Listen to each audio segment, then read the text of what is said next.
Hello and welcome to today's English lesson. My name is Stuart. In today's lesson, we're going to be looking at how we use hardly, scarcely, and barely in English. Let's go to the intro.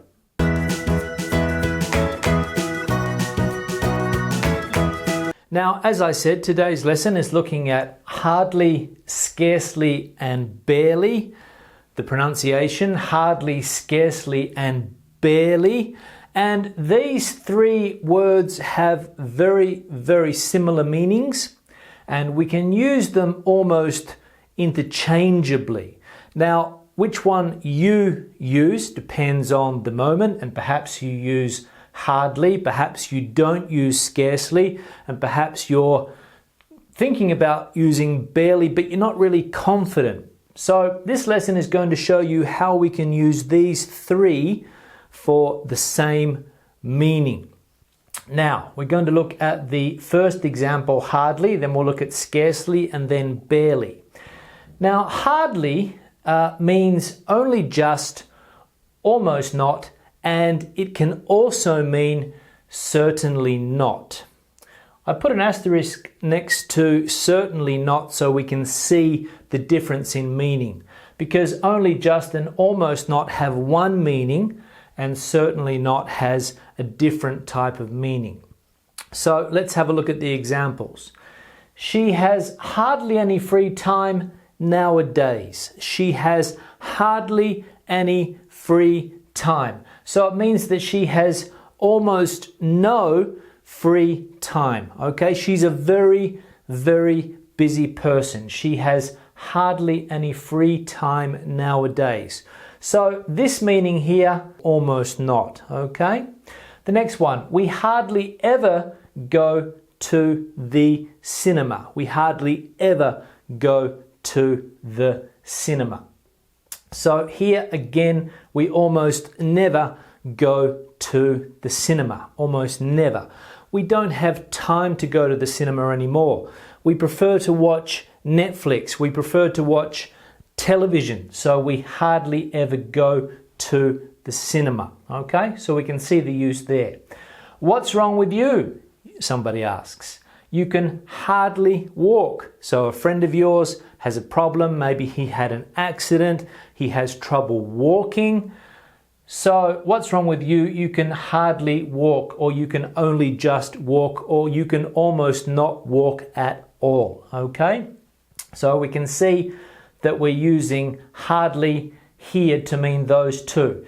Now you'll notice that we often see any, ever, the modal verb can as well, and we can also say at all. So these are very commonly used with hardly. Hardly any, hardly ever, hardly at all, or can hardly. Okay, so we can use those quite often with hardly for this particular meaning. So we hardly ever, you can hardly walk, or hardly any. And as I said, hardly at all as well, we can also say. Okay, so those are three. Now, this last example here, I liked his last movie, but I'd hardly say it was his best piece of work. Here we're meaning certainly not. Now, the difference here between these two meanings and this one is quite stark. It's quite a lot, okay? It's a different level. Perhaps you haven't seen hardly used in this sense, but it means certainly not. So I liked his last movie, but I'd certainly not say, or I'd hardly say, it was his best piece of work, because I like his other movies that he has done previously, okay? Those are the movies that I like more than this one. It was good, I liked the movie, but I'd hardly say it was his best piece of work, okay? So here meaning certainly not. Now, before we continue, I'll just say that you have to be careful with hard and hardly. So for example, if you say I work hard, it means that you work a lot. But if you hardly work, it means that you almost don't work at all. I hardly work, okay? Because the economy is not very good, I hardly work nowadays, okay? Almost not. Now scarcely, scarcely again meaning almost, not, only just, so similar, and it can also mean certainly not as well. We'll have a look at that example here. So, she was scarcely able to walk after her accident. She was scarcely able to walk after her accident. So, relating to this one here, okay, this person can hardly walk. So, she was scarcely able to walk after her accident. She had trouble walking, okay? She was only just able to walk, or almost not able to walk, okay? Scarcely able to walk. We had scarcely started eating when the alarm went off. So we sat down, we started eating, then ding, ding, ding, ding, ding, the alarm went off. So we had scarcely started eating when the alarm went off. Now this is an example that we can use scarcely or hardly as well for something that happens immediately after something else. So we had scarcely started eating, we'd only just started eating when the alarm went off. Ding, ding, ding, okay? So only just, scarcely started eating. And the third example here, sacking half the team was scarcely his best decision, okay? Certainly not. So sacking half the team was certainly not his best decision, because how are they going to win a game if he sacked half the team? So sacking half the team was scarcely his best decision. So hardly and scarcely used almost identically in these sentences here. We could easily replace scarcely for hardly. She was hardly able to walk after her accident, okay? And the third example we have is barely, barely. Barely meaning almost not and only just. Now there is an extra meaning of barely, but it's not really related to how we use it here. So barely meaning almost not and only just. Examples. His salary is barely enough to make ends meet. His salary is barely enough. He doesn't make a lot of money.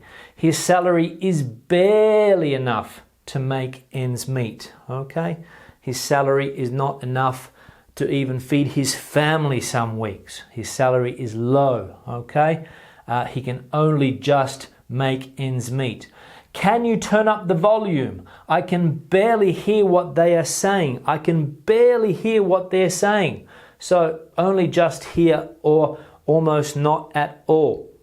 So can you turn up the volume? I can barely hear what they are saying. And the last example, the plane had barely taken off when the pilot decided to come back. So the plane had only just taken off when the pilot decided to turn around and come back because of some type of emergency. Maybe there was no fuel. Maybe one of the passengers was ill and the pilot had to turn around the plane and come back. So the plane had barely taken off when we had to come back. So this is how we use hardly, scarcely, and barely in English. Now, thank you very much for watching the lesson. Questions or comments, leave them in the section below. Share the video on social media, please, with your friends. If your friends are learning English, share this video with them. Remember to give the video a thumbs up if you liked it. I'll see you in the next video English lesson. Have a good day. Bye.